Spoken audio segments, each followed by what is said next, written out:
অসম পালেহি HMP virus. আজি অসমৰ নিউজ চেনেলবোৰে এই নিউজটো প্ৰচাৰ কৰি আছে। এতিয়া প্ৰশ্ন হৈছে কি হ'ব 2025 বৰ্ষৰ মেট্ৰিক আৰু হায়াৰ ছেকেণ্ডাৰী চূড়ান্ত পৰীক্ষা। ইফালে মেট্ৰিক আৰু হায়াৰ ছেকেণ্ডাৰী চূড়ান্ত পৰীক্ষা, আনফালে অসমত আহি পাইছে HMP ভাইৰাছ। বাতিল হ'ব নেকি 2025 বৰ্ষৰ মেট্ৰিক আৰু হায়াৰ ছেকেণ্ডাৰী পৰীক্ষা?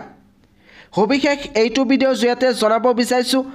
প্ৰথমতে HMP ভাইৰাছৰ বিষয়ে জনাব বিচাৰিছোঁ। ইতিমধ্যে HMP ভাইৰাছত আক্ৰান্ত অসমৰ প্ৰথমজন ৰোগী চিনাক্ত কৰা হৈছে।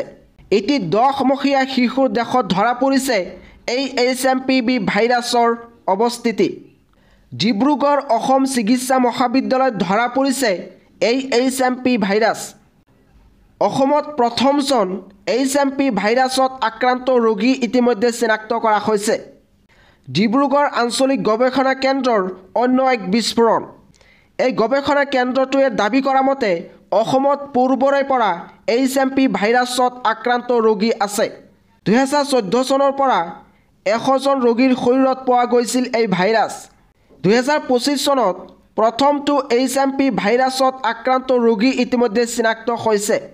ইফালে মেট্ৰিক আৰু হায়াৰ ছেকেণ্ডাৰী চূড়ান্ত পৰীক্ষা, আনফালে অসমত আহি পৰিছে HMP ভাইৰাছ।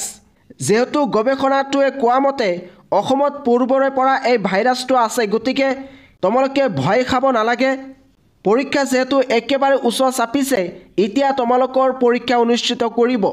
HMP ভাইৰাছতকৈ ভয়ংকৰ ভাইৰাছ আহিলেও তোমালোকৰ এই মেট্ৰিক আৰু হায়াৰ ছেকেণ্ডাৰী চূড়ান্ত পৰীক্ষা অনুষ্ঠিত কৰিব। তোমালোকে এই HMP ভাইৰাছৰ কাৰণে পঢ়া শুনা এৰি দিব নালাগে।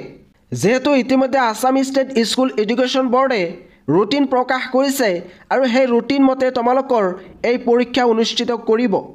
কোনোপধ্যে 2025 বৰ্ষৰ মেট্ৰিক আৰু হায়াৰ ছেকেণ্ডাৰী চূড়ান্ত পৰীক্ষা বাতিল নকৰে নাইবা পিছুৱাই নিদিয়ে।